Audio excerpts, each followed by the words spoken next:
Hello friends, welcome to study for IAS. I am Mohit Garg and आज हम discuss करेंगे national education policy के बारे में। नेशनल एजुकेशन पॉलिसी जो कि लास्ट ईयर जो है वो प्रपोज की गई थी, अभी उसमें एक रीसेंट न्यूज़ आई है जिसको हम डिस्कस करेंगे आज।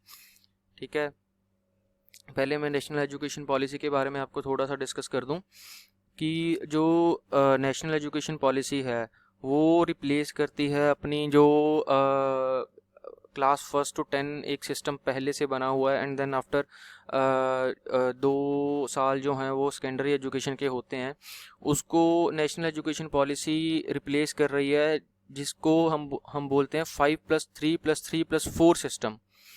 ठीक है, इसमें 5+3+3+4 सिस्टम का मीनिंग क्या है? ठीक है, जो 5 साल हैं वो तो फाउंडेशनल कोर्स होगा फ्रॉम एज 3 to 8। ये जो है anganwadi, pre school, class 1 class 2 तक जो हैं वो 5 ईयर जो फाउंडेशनल कोर्स है वो लिया जाएगा। ठीक है, देन उसके बाद 3 साल जो हैं वो प्रिपरेटरी स्टेज के लिए कंसिडर किए जाएंगे for age 8 to 11 and for classes 3 to 5। इसमें हम फोकस करेंगे न्यूमरेसी स्किल्स के ऊपर, लैंग्वेज डेवलपमेंट के ऊपर। ठीक है, उसके बाद जो 3 डिनोट कर रहा है वो है मिडल स्टेज, वो 11 से 14 की एज के लिए है, एंड क्लासेस जो हैं वो उसमें आएंगी 6th to 8th। ठीक है, इसमें हम फोकस करेंगे क्रिटिकल लर्निंग ऑब्जेक्टिव्स में। ठीक है, जिसमें हम शिफ्ट कर रहे हैं rote learning methods in our education system. ठीक है, सो इसमें मतलब science, mathematics, arts and social science के बारे में हम बच्चों को पढ़ाएंगे। ठीक है, then last is 4 year of secondary stage. ये जो है before college, this is the last stage. ठीक है, for ages 14 to 18 and classes 9th to 12th। ठीक है, इसमें हम बेसिकली क्या है कि मल्टी डिसिप्लिनरी सिस्टम कर रहे हैं, जिसमें हम variety of subject combinations choose करेंगे, जिसमें आता है art, science and commerce categories में। ठीक है, अब इसमें जो है इसकी जो एज है, मतलब राइट टू एजुकेशन की, ये भी बढ़ाई गई है। पहले जो 14 तक होता था, तो आज के टाइम पे ये कवर करती है 3 to 18 तक जो एज है वो कवर कर रही है। ठीक है, सो इसके बारे में एक रिसेंट न्यूज़ आई है academic bank of credit. So सरकार के पास एक क्वेश्चन था कि how to implement this new national education policy. ठीक है, तो उसके बारे में हम थोड़ा सा डिस्कस करते हैं। ठीक है, एकेडमिक बैंक ऑफ क्रेडिट क्या चीज़ है? इसमें मतलब जो होएगा, एक अकाउंट बनाया जाएगा हर एक स्टूडेंट का। ठीक है, it will be a digital entity where students can store their credit data. इसमें मतलब हर एक का जो एजुकेशनल डाटा है वो स्टोर किया जाएगा, उसने जो भी डिग्री की है।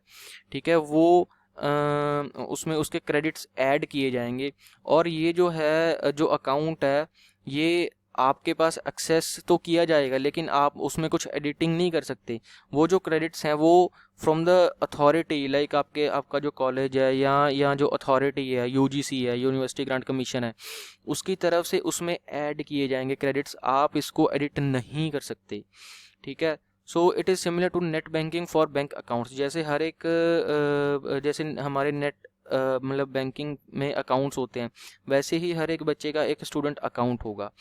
ठीक है, सो इसमें हम क्रेडिट ट्रांसफ़र कर सकते हैं, क्रेडिट वेरिफिकेशन कर सकते हैं, डिग्री ऑथेंटिकेशन कर सकते हैं। ठीक है, लाइक इसमें ये भी आपको प्रोविज़न होगी कि आप कभी भी एंट्री एंड एग्ज़िट कर सकते हैं। अब मान लो आपने एक सेमेस्टर कंप्लीट किया, ठीक है, उसके बाद आपके जो क्रेडिट हैं वो हायर अथॉरिटी ने आपके अकाउंट में ऐड कर दिए, and then you want to shift your college and your like जो है आप अपना कॉलेज शिफ्ट करना चाहते हैं, या ब्रेक लेना चाहते हैं 6 महीने के लिए, 8 महीने, सॉरी 1 साल के लिए। ठीक है, उसके बाद कंटिन्यू करना चाहते हैं, सो ये फैसिलिटीज़ आपके पास होंगी अगर न्यू एजुकेशन पॉलिसी जो है इम्प्लीमेंट हो जाती है। ठीक है, इसमें जो है डिग्री ऑथेंटिकेटेड होगी पूरी। ठीक है, इसमें आपको कोई दोबारा ऑथेंटिकेशन लेने की ज़रूरत नहीं है, उस अकाउंट में सारा कुछ जो है वो ऑथेंटिकेट अथॉरिटी के थ्रू ही डाला जाएगा। ठीक है, so credits learned through online platform such as Swayam, NPTEL, we lab. नेप्टल जो आईआईटीज़ के इसमें जो लेक्चर्स होते हैं वो नेप्टल के थ्रू होते हैं। ठीक है, shall also be considered for accumulation and transfer. ठीक है, ये कैसे हेल्प करेगी? Students can select courses and combinations, they can choose the pace of studies, like students को मतलब वो अपनी जो पेस है, मान लो कि जो 4 साल की डिग्री है वो 5 सालों में कंप्लीट करनी है, 6 सालों में कंप्लीट करनी है, वो स्टूडेंट्स के पास उस चीज़ की फ्रीडम होगी। ठीक है, multiple entry exit allowed to complete degree. आप 6 मंथ एक सेमेस्टर कंप्लीट किया, देन 1 साल का गैप लिया, फिर सेकंड सेमेस्टर कंप्लीट किया, मतलब ये चीज़ आपके पास फ्रीडम होगी। ठीक है, student can shift from one institution to other, ये भी आपके पास फैसिलिटी अवेलेबल है। ठीक है, अब क्या है कि एकेडमिक बैंक ऑफ क्रेडिट क्या चीज़ है? ये जो है यूजीसी के द्वारा सेटअप किया जाएगा। ठीक है, इसमें स्टूडेंट्स को multiple entry and exit options होंगी। ठीक है, ये स्टूडेंट्स को इनेबल करेगा to leave a degree and get a corresponding certification and then rejoin it after some time. ठीक है, it will also provide students with the flexibility to move between institutes while pursuing one degree or leave a course. Like आप बीच में भी छोड़ के जा सकते हैं या उसको परस्यू कर सकते हैं, मतलब वो चीज़ आपके पास बहुत अच्छी एक फैसिलिटी अवेलेबल होगी। ठीक है, अब ये जो क्रेडिट है, ये जो बैंक क्रेडिट है, ये कैसे आपको मतलब ये कैसे काम करता है? ये रिकॉर्ड रखेगा हर एक एकेडमिक क्रेडिट का जो भी उसने अभी तक, जो भी स्टूडेंट ने अभी तक कंप्लीट किया है। ठीक है, so it will not accept any credit course document directly from the student. ये जैसे मैंने आपको बताया कि स्टूडेंट की तरफ से कोई भी इसको एडिट करने की परमिशन नहीं होगी। ये जो है, जो अकाउंट है, ये एक्सेस किया जाएगा फ्रॉम द इंस्टीट्यूशन जिससे आप डिग्री या मतलब डिप्लोमा का कोर्सेज या कोई भी कोर्स जो है वो कर रहे हैं, वो आपके अकाउंट में ये क्रेडिट्स डालेगी कि आपने ये कोर्स कंप्लीट किया, ना कि हम डालेंगे कि हमने ये कोर्स कंप्लीट किया। लाइक स्टूडेंट्स डालेंगे कि स्टूडेंट्स ने ये कोर्स कंप्लीट किया। ठीक है, अब इसमें जो है ministry of human resources is now ministry of education. मतलब मिनिस्ट्री ऑफ एजुकेशन, ये मतलब मिनिस्ट्री का नाम चेंज कर दिया, ये तो आपको पता ही है। ठीक है, इसमें जो +2 वाला सिस्टम हो 5+3+3+4 का सिस्टम कर दिया, ये हम डिस्कस कर चुके हैं। ठीक है, multi stream, flexibility to choose subjects across streams, all subject to be offered at 2 levels of proficiency. ठीक है, जैसे आफ्टर 8th या आफ्टर मतलब है जो 3+3 का मतलब सिस्टम बनाया है, इसमें हम उनको फ्लेक्सिबिलिटी देंगे अपने जो सब्जेक्ट्स है वो खुद से चूज़ करने के लिए। ठीक है, diluted board exams to test only core competencies, सिर्फ जो मेन सब्जेक्ट्स हैं उसी के टेस्ट लिए जाएंगे। ठीक है, multilingual, 3 language policy to continue with preference for local language medium of instruction till class 8th। जो अपनी लोकल लैंग्वेज है उसमें आपको पढ़ने की परमिशन होगी, एंड टोटल सब्जेक्ट, सारे जो सब्जेक्ट्स हैं वो आपको लोकल लैंग्वेज में पढ़ाए जाएंगे। ठीक है, इवन के रिसेंट एक न्यूज़ है जिसमें बताया गया है कि जो इंजीनियरिंग की डिग्री है वो भी आप लोकल लैंग्वेज में कर सकते हैं। ठीक है, बैगलेस डेज होंगे, इसमें जो 10 दिन है वो बैगलेस रखे जाएंगे, जिसमें आपको करिकुलर एक्टिविटीज़ करवाई जाएंगी आपसे। ठीक है, अब कॉलेज के लिए हम देख लेते हैं कॉलेज में क्या चेंजेस जो किए हैं इन्होंने। ठीक है, national testing agency to conduct common college entrance exam twice a year. अब आजकल आपने देखा होगा कि हर एक कॉलेज अपना टेस्ट जो है वो कंडक्ट करता है स्टूडेंट्स को लेने के लिए, लेकिन after implementation of new education policy एक कॉमन टेस्ट रखा जाएगा जिसके अकॉर्डिंगली जो रैंक के हिसाब से बच्चों को कॉलेज जो हैं वो अडॉप्ट करने की परमिशन होगी। ठीक है, एक कॉमन टेस्ट पूरा इंडिया लेवल पे, नेशनल लेवल पे एक टेस्ट रखा जाएगा जिसके थ्रू एडमिशन्स होंगी। ठीक है, 4 year bachelor, 4 year multi disciplinary bachelor programme to be preferred, mid term drop outs to be given credit with option to complete degree after a break. जैसे mid term के बाद हमने एक सेमेस्टर कंप्लीट, जैसे हमने डिस्कस किया कि एक सेमेस्टर कंप्लीट करने के बाद हमारे पास ऑप्शन होगी कि हम ड्रॉप आउट करेंगे या उसको 1 साल बाद मतलब या लीव करेंगे या 1 साल बाद दोबारा हम परस्यू करेंगे। No affiliation over next 15 years, college will be given graded autonomy to give degrees. College के पास अपनी परमिशन होगी ऑटोनॉमी डिग्री देने के लिए, like they are deemed universities now for the next 15 years।